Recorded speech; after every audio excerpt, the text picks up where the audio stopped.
Hey friends out there, Rob here. Today I want to talk to you about the Panasonic GH6. It has been recently announced and people are in love with it already. And I have to admit I am as well. It provides a lot of really cool looking features that I can't wait to get my hands on. But will I? That's really the question. Interesting question. Let me share with you how that came up. And this is more of a story conversation, maybe? I don't know. So just come along with me for this moment. The real topic of today isn't really about the GH6. We'll talk a little bit about it just because it's new and it's awesome and it's got all these great features. But the reality is, it's more about creativity, right? So my son and I were reminiscing over cameras. Now, he has been helping me for 5 years at weddings, and that's really exciting to think about. And he has become a commiserate photographer. And how could he not, right? Through walking around and helping and being a part of the process, he has really learned how to take a wonderful, beautiful photo. And I'm proud of him for that.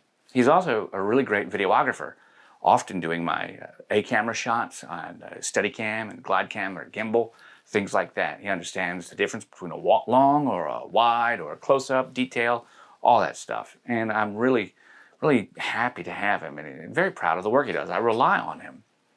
So while we were talking about the different cameras we've used over the years, and reminiscing about the Olympus OMD EM5 Mark II or EM5 and the OMD EM10 and even my A77 Mark II from way back in the day, a Sony camera.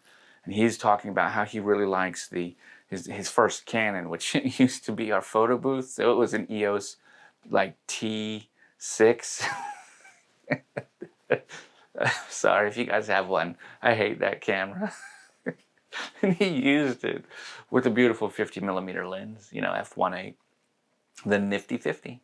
But yeah, he cut his teeth on that, so good for him.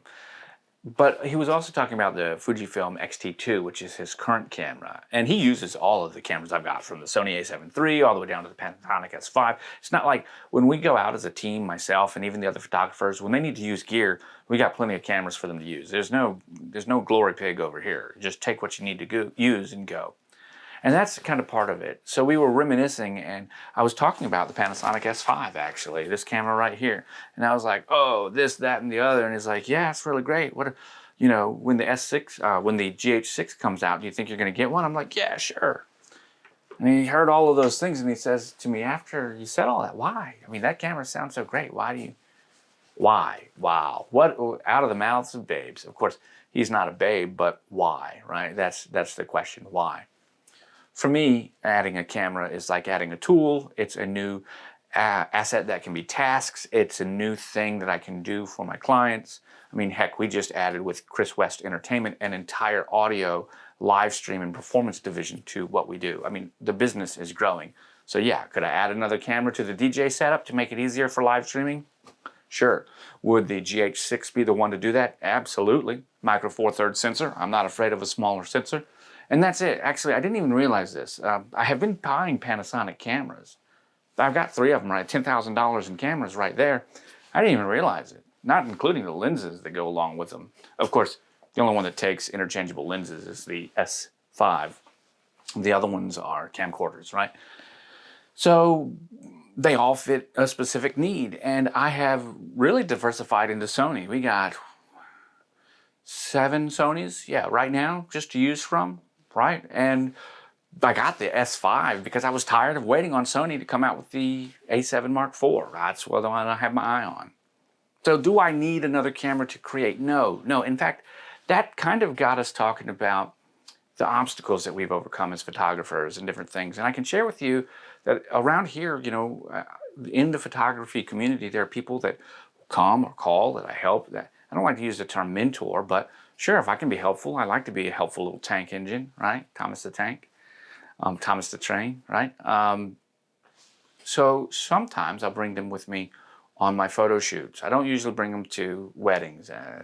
I need to know you better before you come to a wedding. And even some people that I've hired and contracted in the past, you know, I've really had to work on and help them understand just where their photography is. And I think the first part is being your own worst critic. You know, your mom loves your photos. She makes great mashed potatoes. She's got no investment in you as a photographer other than, yeah, honey, you look great. You did a good job. Why is any of that important? What she thinks about your work is self-validating only for your narcissism. It does not matter. In fact, you need to be your own worst enemy. Your friends, their opinions don't matter. In fact, any opinions that you hear that are praiseworthy, they don't matter because it's already good. If it's good, it's good. It doesn't need to be any better. It's when it's bad that you learn from improvement, right? Be your own worst critic. So when I started photographing, I had no idea. This was in 2011 into 2010, going into 2011. When I first started putting work out there, I didn't realize I was already working harder than many of the other photographers. At the time, shoot and burn had really just kind of come out, where people would shoot 1,000 photos at a wedding and then give a disc burnt straight from JPEG. And I was not going to do that guy. I wanted to be the guy that worked on, you know, Lightroom, and it takes me time, and I had to develop all these tools and this style. But I wasn't going to just take the shortcut, right? And I wasn't going to let just something that seemed good enough, and I definitely wasn't going to let the camera do the work for me. And that's what happens, right? And I'm talking to you guys out there, you commiserate photographers, you birders, wildlife photographers, you landscape, you architectural photographers, you product photographers, you guys that are making videos, you cinema guys, you guys know the struggle that I'm talking about. And there's something that you have that is unique, I'm telling you right now. If you didn't know, here are some truly praiseworthy accolades that I just told you are only for your self-evangelizing narcissism. But the ability to focus is one of them. The ability to compose. We all look and are served media and composition and color and texture and taste on a daily basis. We can pick out frauds easy just by seeing it. It looks good, it doesn't look good. If advertising doesn't look good, a product won't sell and it's a flop. Well, the cell phone has done that. Although it took away the bridge camera, it took away the consumer camera, it killed the consumer camera, the cell phone has also killed creativity. Specifically from the technical side of photography. There are lots of people out there that are doing great works with cell phones. Cell phones have a lot of utility with the applications that are built into them, the quality of the lenses are improving, the sensors, all that stuff. So you can have a cell phone as a wonderful creative tool. In fact, for years I've been suggesting, when people ask me what's the best camera to get, I say, go on a photo walk with your cell phone and then look at your pictures. Then ask yourself, oh no, I want a camera. No, you got one in your cell phone. Go see what you can do with those limitations. But that being aside, what you have as that commiserate photographer we just talked about is an eye for something or a desire to have something that the cell phone doesn't give people. And that is the technical knowledge to know how to get the shot when the computational photography in that phone won't do it. Think about that. So pat yourself on the back a little bit. I think you deserve it, because in a world where cameras like the GH6 exist, they will never make someone a photographer that doesn't know how to do anything more than turn it on.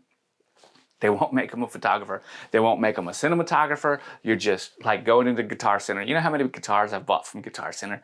Because they're selling the feeling of being a rock star. Well, my real job is a rock star. I'm a wedding photographer, and I take memories, turn them into moments that people can look at for decades to come. I'm a scribe of light. I write with light. My pen is their historian. I curate their wedding day with the eye of a museum gallery curator. I am that person. That's what my team does, and you're damn right. We're good at it, and we feel like it.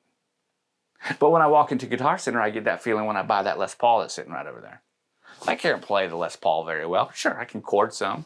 If I was down at the beach, you'd probably enjoy it with my acoustic. I just got a couple new guitars. I love playing, and I like singing. But the difference is the camera won't turn you into that rock star if you don't have any understanding of what you're doing. And you commiserate photographers out there do. So keep doing what you do. For me, am I going to get the Panasonic GH6? Probably at some point. Do you need to get the Panasonic GH6? Maybe. Does anybody require it to create? Not at all. You can use your cell phone, which is how I got started with YouTube videos. Almost a decade ago. Guys, I want to thank you so much for watching. If you like these types of conversations, please, I would love to hear what you have to say. Leave a comment down below.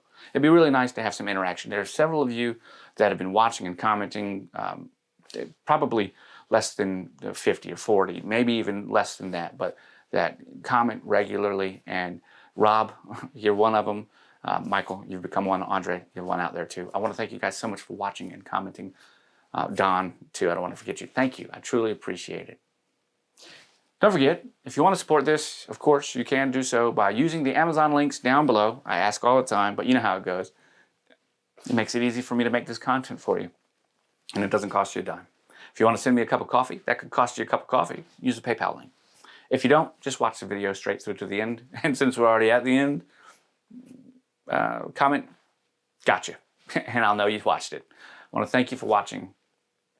Take care. I'll catch you guys on the flip side. Bye for now.